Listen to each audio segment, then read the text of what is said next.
Reading is so boring. Reading is too hard. I can read, but I cannot understand what I read. Why can't I read books about things I like? I rather play and read a book. These words, shared by some of our early grade readers, tell us that they are struggling or in some cases avoid reading altogether.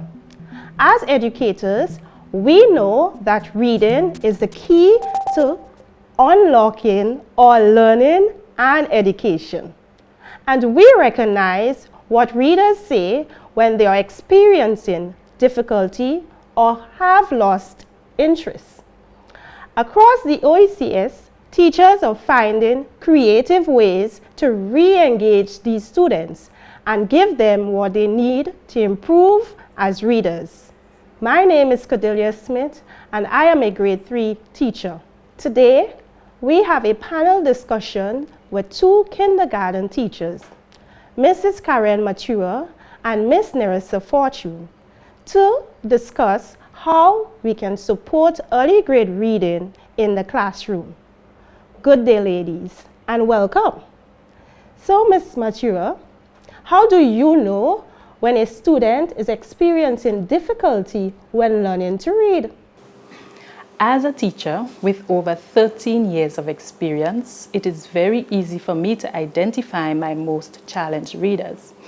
I pay close attention to particular behaviors displayed during reading time.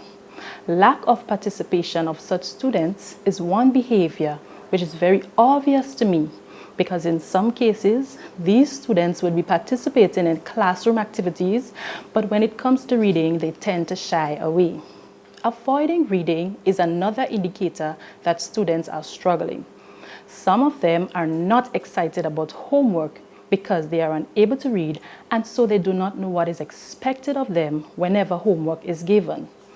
Some of them are overly disruptive during sessions because they feel inadequate as a result of not being able to read.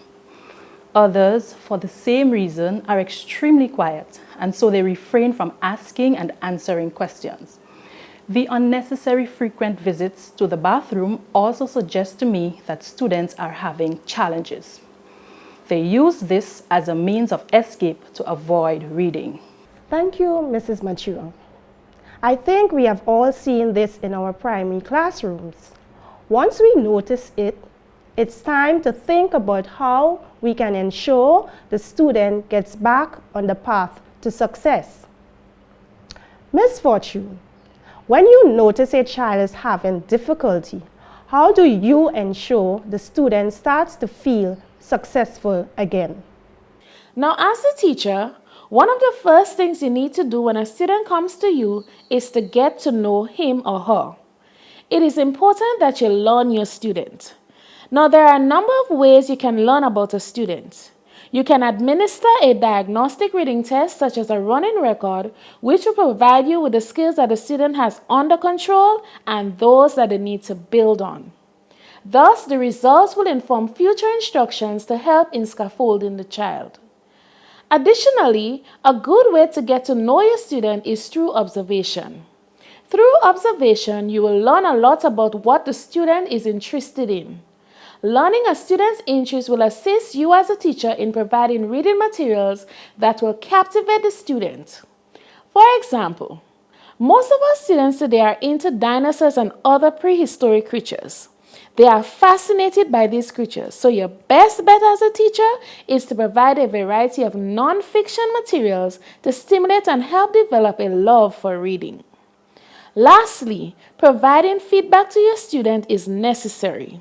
It keeps the students focused and gives him or her a sense of accomplishment. Well said, Miss Fortune. That's really good example of student responsive instruction.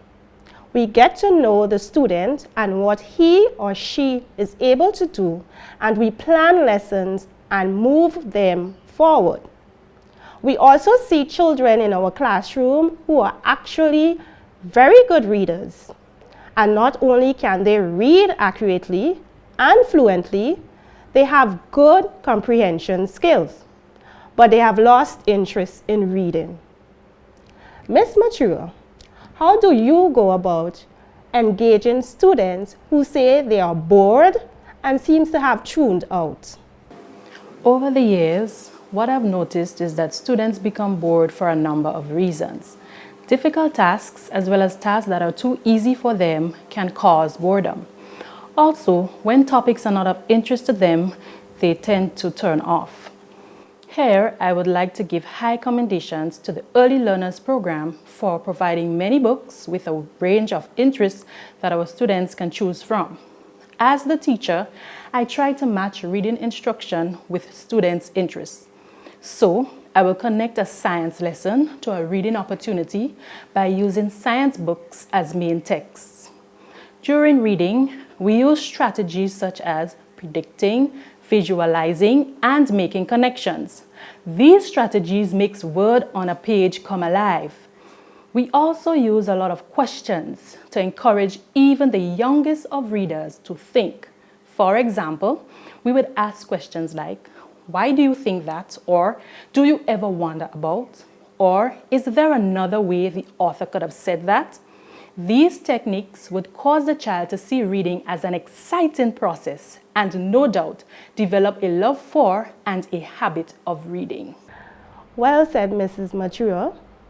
To sum up our discussion today, it seems that the most important thing is to gather information about the student's reading and his or her interests, plan lessons that scaffold on that knowledge, and provide the student with feedback about his or her progress.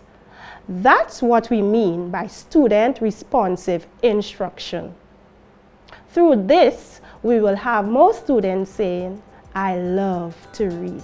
For more information, contact the Curriculum Unit or Department in the Ministry of Education.